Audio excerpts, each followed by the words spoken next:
Si creciste con las películas de la época de oro del cine mexicano, seguramente el nombre de Dolores del Río te resulta inolvidable. Ella fue la diva que cruzó fronteras, conquistó Hollywood y dejó una huella eterna en nuestra memoria. Pero detrás del brillo también existen relatos que el tiempo ha querido esconder. Hoy vamos a recordar uno de esos episodios que casi nadie se atreve a mencionar. La madrugada del 18 de noviembre de 1956, cuando un encuentro privado entre Dolores del Río y el galán Roberto Cañedo terminó convertido en una historia marcada por la sangre, el misterio y el silencio. Un suceso que, con los años, alimentó rumores, temores y leyendas dentro del cine mexicano.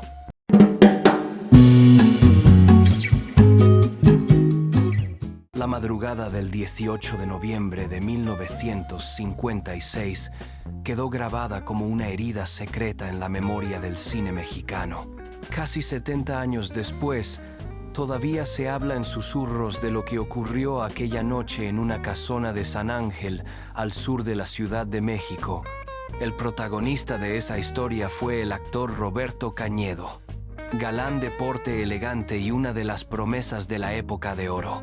Lo acompañaba nada más y nada menos que Dolores del Río, la diva internacional, la mujer que había conquistado Hollywood y que en México era vista como un símbolo de perfección.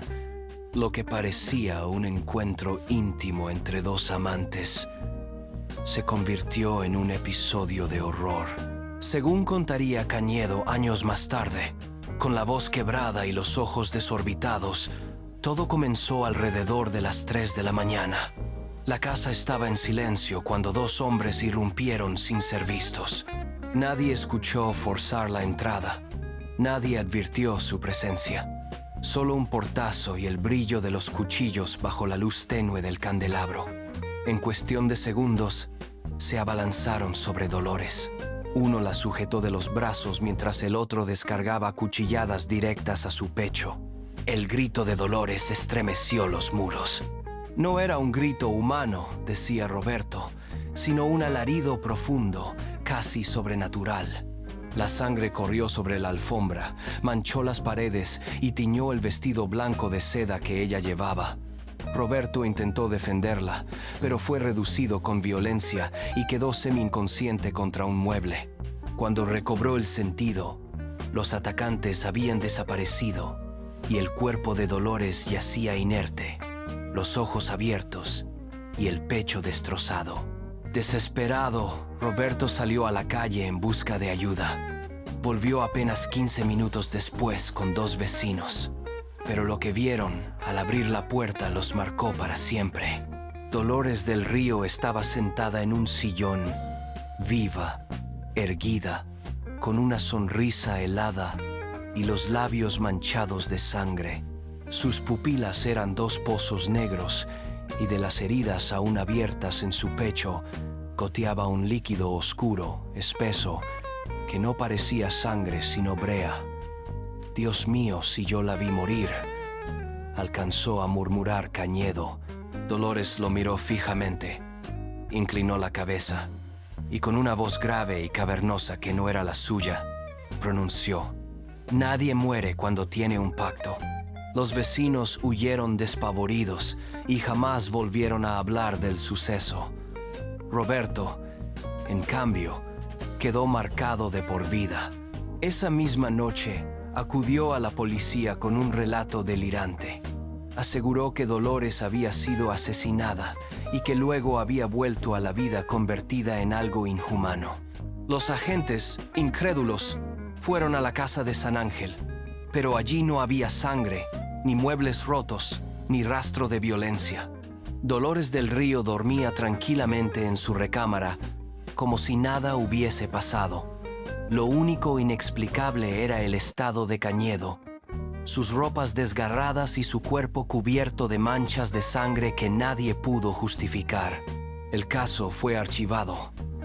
La figura de Dolores era intocable, demasiado grande para verse manchada por un escándalo. La orden fue clara: Silencio absoluto. Roberto fue señalado como paranoico y su testimonio cayó en el olvido. Sin embargo, a partir de esa noche nunca volvió a ser el mismo. Quienes lo conocieron aseguran que vivía dominado por el miedo. Dormía con las luces encendidas, rezaba compulsivamente y evitaba quedarse a solas con cualquier mujer. Con el paso del tiempo, comenzaron a circular rumores sombríos en los pasillos del cine. Se decía que Dolores del Río había sellado un pacto con fuerzas oscuras en Hollywood a cambio de una belleza eterna, y que los hombres que intentaron matarla aquella noche eran emisarios de una secta esotérica que buscaba romper ese pacto. Otros afirmaban que Roberto Cañedo fue el único que vio su verdadero rostro, no el de una diosa del cine, sino el de un ente demoníaco disfrazado de mujer. Lo más inquietante es que, incluso en sus últimos años, Dolores mantuvo un magnetismo y una juventud inexplicables. Los médicos no encontraban razón para el resplandor de su piel ni la fuerza de su mirada. Hasta su muerte, nunca perdió ese halo de perfección que parecía inhumano. Roberto, en cambio, nunca dejó de repetir entre lágrimas: esa noche vi morir a Dolores del Río, pero lo que regresó no era ella. Si este relato te dejó pensando, te invito a suscribirte al canal y dejar tu like, para que juntos sigamos rescatando la memoria de aquellos grandes del espectáculo. Cuéntame en los comentarios, ¿qué recuerdas de Dolores del Río? ¿Crees que lo que vivió Roberto Cañedo fue un simple desvarío o algo que jamás debió contarse? Comparte este video con tu familia, con tus amigos, con quienes también crecieron viendo las glorias del cine de oro, porque mientras sigamos recordando sus historias, ellos nunca estarán del todo olvidados.